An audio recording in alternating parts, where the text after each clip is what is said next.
Welcome to ConciergeQ Conversations with Chantal Westerman. Hello, I'm Chantal Westerman, and welcome to ConciergeQ, the online travel magazine where you'll find the best travel information and all you want to know about wherever you're going. And one of the ways we do that is right here with ConciergeQ Conversations. ConciergeQ Conversations are intimate travel portraits. That's what we like to call them, with interesting people, in fact, fascinating people from all around the world, who we like to think of as our local travel experts in the know. And please remember that you can always follow along with us at ConciergeQ.com. Today, we're talking to quite a guy. His name is Jim McGorman, who, well, he's one of those guys who is he stood in the gift line in heaven for a very long time because he got a lot of gifts. He is a multi-talented guy. He's a very wonderful singer. He's a songwriter, a producer. He plays piano, guitar, bass, and drums, lives in Los Angeles, and right now you can find him globe-trotting as the guitar player for Avril Lavigne. Jim also played guitar for Shakira during the World Cup in South Africa last summer, which, if you saw that, was amazing, and then appeared with Avril in the 2010 Olympic closing ceremonies in Vancouver, which we have to talk about because I loved that. He's performed with Cher, Poison, INXS, written songs with people like Shakira, David Lee Roth, Aaron Neville. And if that's not enough, he is heading off with Avril next week to Beijing, Shanghai, Hong Kong, Seoul, Singapore, Jakarta, and Taipei. How do you even breathe, Jim? Good morning. So delighted to talk to you. Oh, good morning. Nice to talk to you as well. Now, I'm a big traveler. Of course, this is a travel magazine, so we all talk about travel. And as bizarre as my first question may be, I want you to bear with me. When you land somewhere, like let's say you land in Beijing, do you always know the first meal you want to order, the first thing you want to eat? Not usually, because I'm probably always kind of at the whim of where we're staying and areas and how much time we have. I mean, sometimes we definitely have time to explore and do things that, that are tourist type things. But sometimes it's kind of, get off the plane, get there, do a sound check, do a show. And sometimes we're out of the city before I even really get to take it in.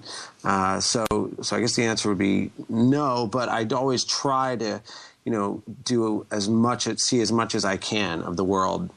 That's very important, to at least make that effort, I think. Do you have favorite meals where you've had time?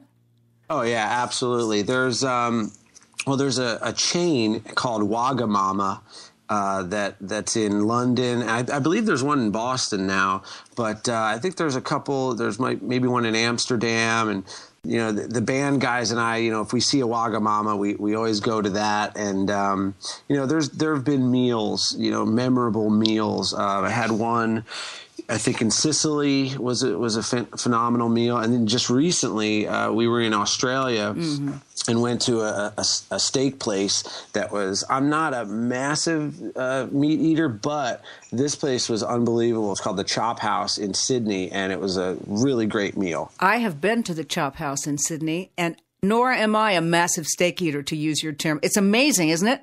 So great. As they say, like butter. It was just, especially because I don't eat it a lot. And, everybody said, oh, well, you got to get the steak at this place. And it was so good. It was a phenomenal meal. I just loved your term just a second ago when you said me and the band guys. You really do fall into a family dynamic, don't you, when you're on the road like that? Oh, absolutely. I mean, in ways you spend more time with band members than you do your significant other, your wife or whoever. I mean, and the thing about touring is the hours, it's like every minute you're spending with these people, and most meals, I mean, obviously if, we get our own hotel rooms and stuff like that. And so we're alone there, but you're with these people all the time, and traveling is a stressful thing in general, and you're with these guys and you're hanging out in the airports and you're waiting around to get to know people on a tour. And the guys in Avril's band, we've been together for about 4 years now, so we and a lot of us also work in the studio together outside of Avril's camp, so very, very close-knit group of guys. You know, a lot of people who tune in and listen to us here and on Everyday Opera, for that matter, one of the questions they ask, that we ask people like you, and you're a great candidate, is jet lag. What do you do? You know, everybody seems to have their own deal for jet lag, and you've got to have it all the time. I mean, really, the way you travel. Yeah, we recently experienced a pretty tough bout of it. We did a trip about 2 months ago that was basically a 30-day trip, and it pretty much spanned all over the world. Left L.A. and went to Paris first. Then we went to London and then Italy and, Monte Carlo. And then we went to Beijing and Japan. And, traveling east, traveling east from here, we were kind of okay when we were in Europe, but then once we got over to Asia from there, we were all we never adjusted. And it was weird because usually if you're in a place for a week or two, you kind of adjust towards the end and then you have to leave.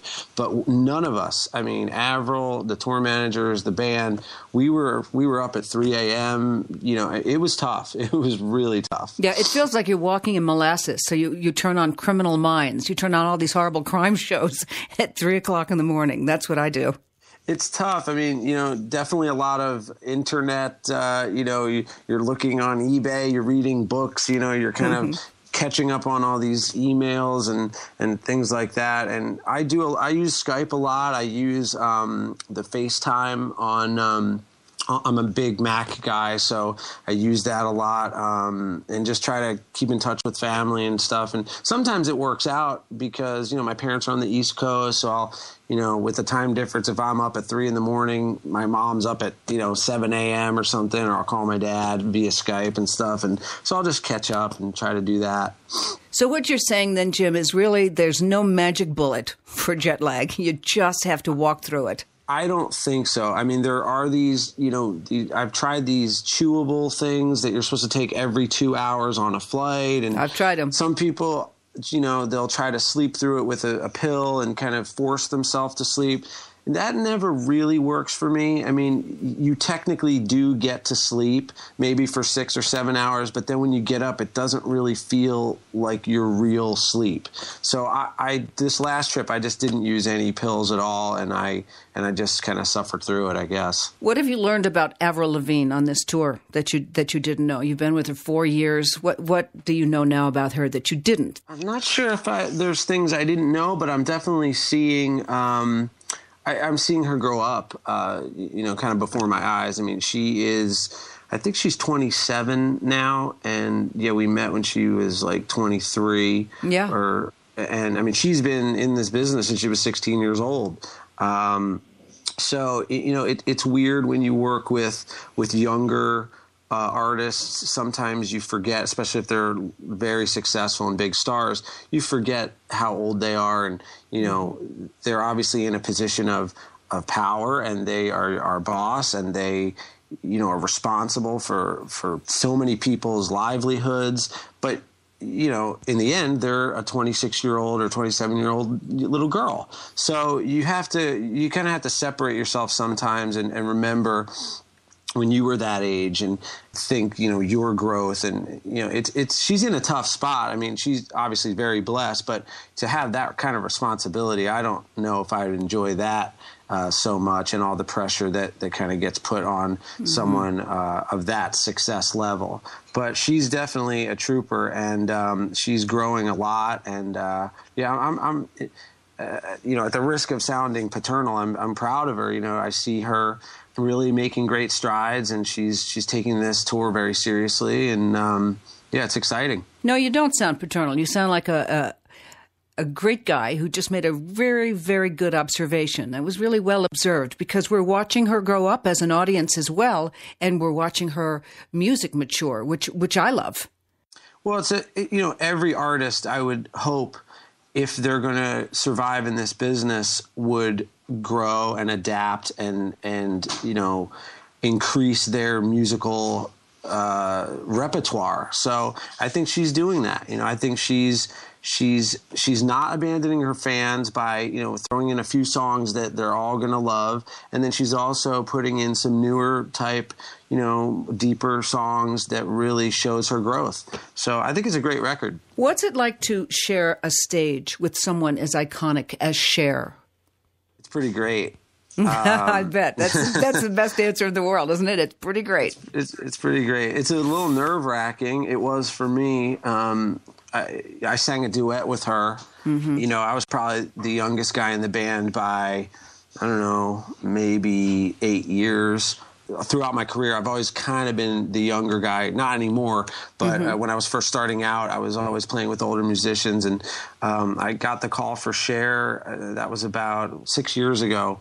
And my mother's a huge Cher fan. I mean, just massive. And I had known all about her and, watched her in the 80s and everything. And my first show with her was in front of 20,000 people in Mexico City. Oh, my. And we literally, I had not rehearsed with her prior to being on the stage because she doesn't, I kind of came in the middle of a tour and I was replacing someone.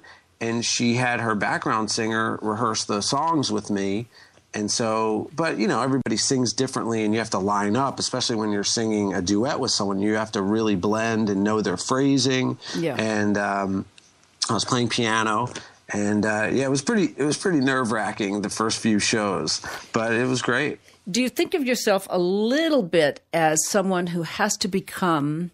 I was thinking about this last night as I knew I was talking to you, that it seems to me you have to be a little bit of a chameleon because you span so many types of music and bands. I mean, you're, kind of like David Foster, just covers a whole crew of people when he plays and writes and sings for people. And a lot of writers and producers kind of stay in their genre.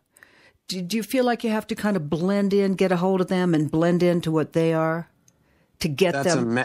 Absolutely. It's a huge part of why I've been able to work as much as I have. And I mean, going from a Cher to Poison or to, a soul singer like Mark Broussard and, Avril and Shakira, you really, that's probably the thing I'm most proud of about what I've been able to do is to kind of, not only do it with different generations of artists, but also on different instruments, which is kind of fun too. Because one of my proudest days, I remember a few years back, I had just finished doing this Rockstar TV show, and we were working with Paul Stanley from Kiss.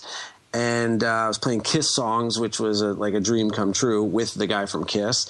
And then I got a call from a drummer friend of mine who plays for Mark Broussard, who's a great soul singer from South Louisiana, whose records I had played on. I played piano and Wurlitzer on his records, and they said, "Hey, we're coming to town.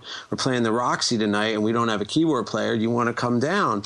And so I put the Whirly in the car and the guitars in the car, and I left for the day, and I went to rehearsal with Paul Stanley, finished that and went over to the Roxy and played keyboards with this soul guy at night. And it was just such a great musical day, and I felt really great to be able to, be in both of those circles on different instruments with different artists that, they probably were 30 years apart.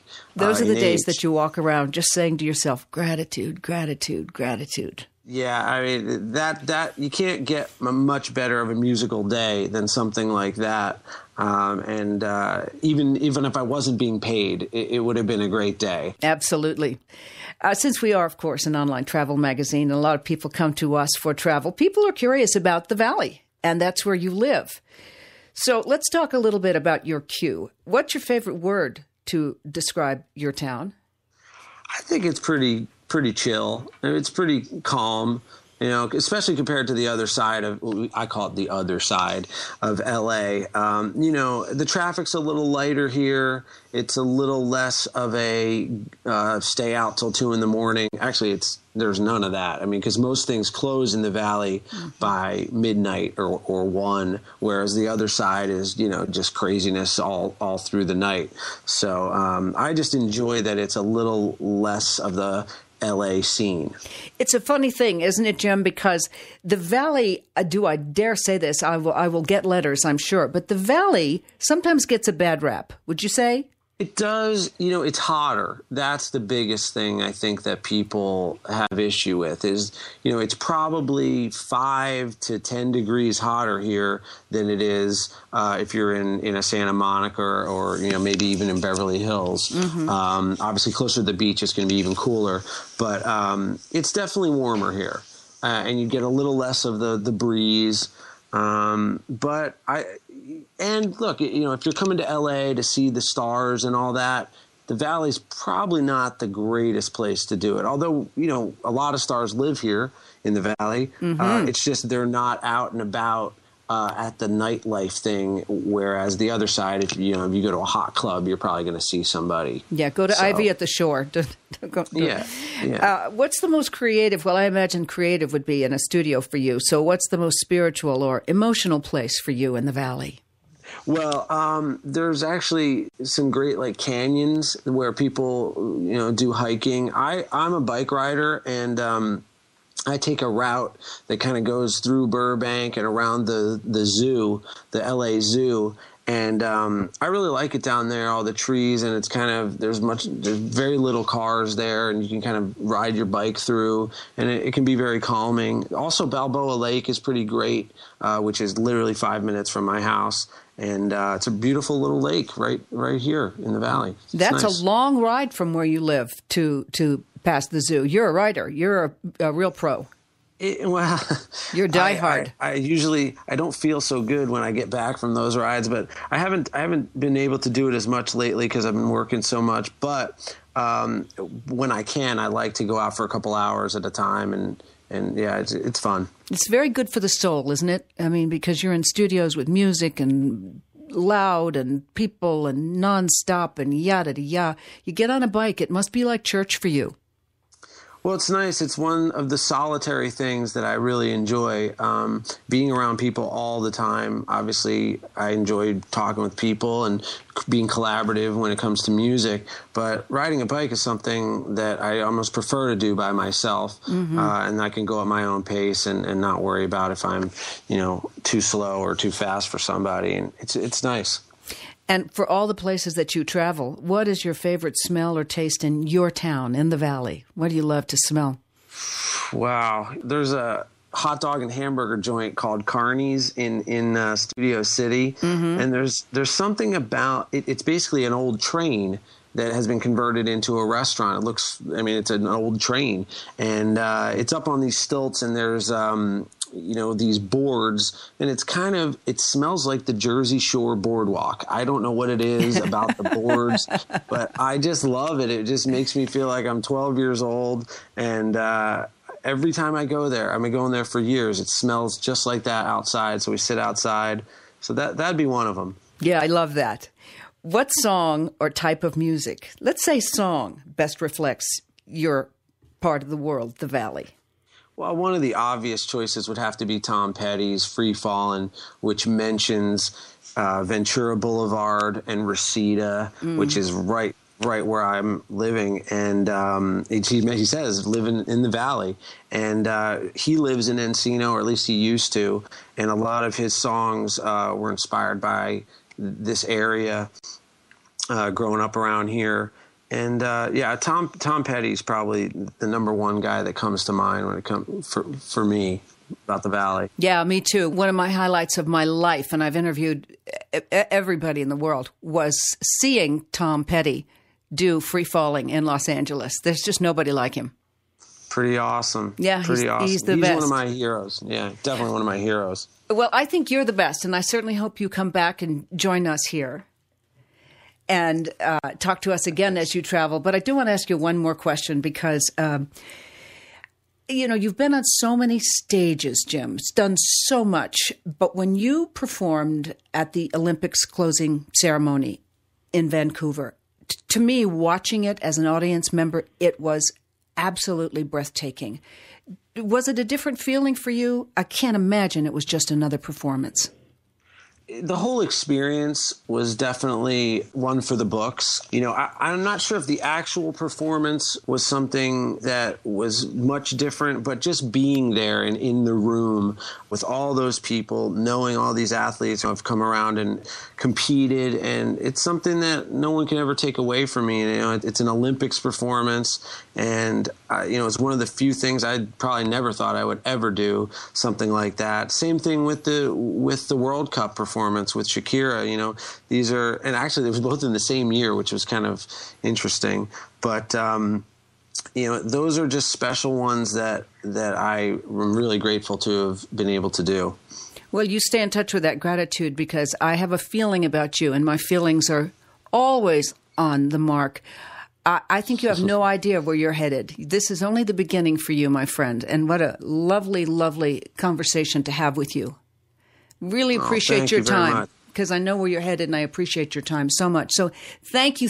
Will you come back and talk to us? Absolutely, yeah. Halfway through the tour? I love it. All right, thank you so much, Jim. Please remember, you can learn more about Jim McGorman and his wonderful inside travel tips for the Valley, which I love because I spent so much time there when I lived in L.A., on ConciergeQ.com.